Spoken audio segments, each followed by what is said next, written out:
뛰어내렸던 사람이 있는 아파트에서 생기는 괴현상. 안녕하세요, 공포괴담입니다. 오늘은 과거의 아파트에서 있었던 이야기를 해보겠습니다. 그럼 이야기 시작하겠습니다. 고등학교 무렵 내가 겪은 일입니다. 당시 친구 A가 살던 아파트 단지에는 끈에 빠진 괴담이 돌고 있었습니다. 5년여 전 그 앞에 8층에 살던 사람이 뛰어내렸지요. 그 사람은 자살 당일 밤 11시 즈음 엘리베이터를 타고 옥상까지 올라가서 뛰어내렸다고 합니다. 그날부터 매일 저녁 11시 반이 되면 엘리베이터가 2층에서 옥상까지 저절로 올라가고 곧 이어서 바닥에 무언가 떨어지는 소리가 들린다는 것입니다. 처음 들었을 때는 다들 말 같지도 않은 소리 하지 말라며 웃어 넘겼지만 A는 끈질기게 정말 일어난다며 고집을 부렸습니다. 결국 나와 B 그리고 C가 직접 확인해 보기로 합니다. A네 아파트에 도착해서는 정말 엘리베이터에 아무도 안 타는 것인지 확인해 보기로 했습니다. 나와 B가 2층 엘리베이터 앞에서 대기하고 A와 C는 꼭대기층으로 올라갑니다. 딱히 음산한 분위기 같은 것도 느껴지지 않는 평범한 밤이었기에 별로 무섭지도 않았고 지루하게 시간만 때우고 있었습니다. 그리고 11시 반이 되었습니다. 2층 엘리베이터 문이 서서히 열렸습니다. 안에는 아무도 없습니다.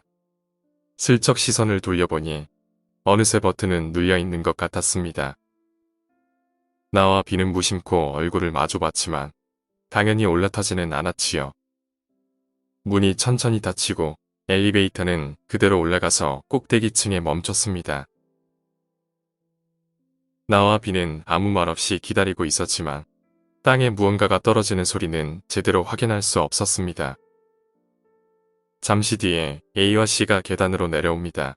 C가 엘리베이터에 타는 것을 거부했던 모양입니다. 안에 누가 있었냐고 물었지만 역시나 아무도 없었다고 합니다. 진짜 네 라고 다들 떠들어댔지만 귀신을 직접 본 건 아니라서 나도 B도 딱히 무섭지는 않았지요. 그래서 내일은 바닥에 떨어지는 소리를 직접 확인해 보자고 의견을 모았습니다. 하지만 C는 무서워서 그만두겠다고 말했기에 다음 날은 나와 A 그리고 D만 오기로 했습니다. 다음 날 다시 모인 우리는 낙하 현장에 섰습니다. 별다른 얼룩 하나 없는 아스팔트 바닥이라 여기 떨어져 죽었다고 A가 말해줘도 별로 감흥이 없었지요.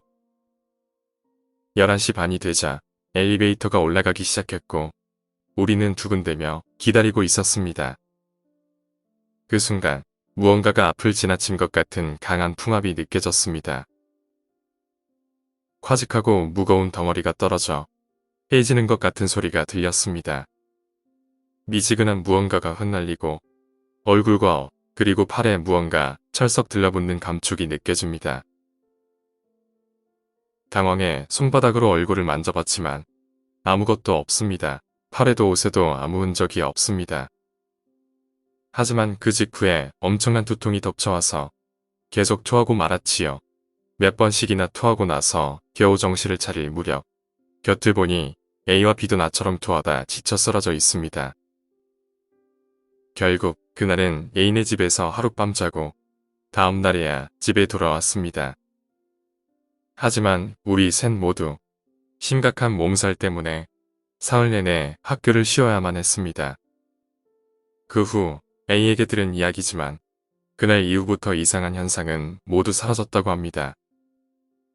나는 다시 확인하러 갈 용기도 없고 그저 전해 들었을 뿐이지만 나와 친구들은 아직도 건강합니다. 당시에는 저주를 받는 건 아닌지 정말 겁에 질렸었지만 꽤 시간이 흐른 지금도 멀쩡하니 아마도 괜찮은 게 아닐까요? 다만 C는 우리가 건강을 되찾은 후에도 겁에 질린 듯한 얼굴로 우리를 피했습니다. 이유는 알 수 없지만 겁쟁이였던 C가 우리 이야기를 전해 듣고 무서워서 그랬던 것이라고 믿으려 합니다. 오늘 이야기는 여기까지입니다. C에게는 뛰어내렸던 죽은 사람이 보였나 보네요. 그리고 우리 중 누군가에게 붙어있는 것이 보이는 게 아닐까 합니다. 오늘 이야기가 재미있으셨다면 구독과 좋아요 부탁드립니다. 감사합니다.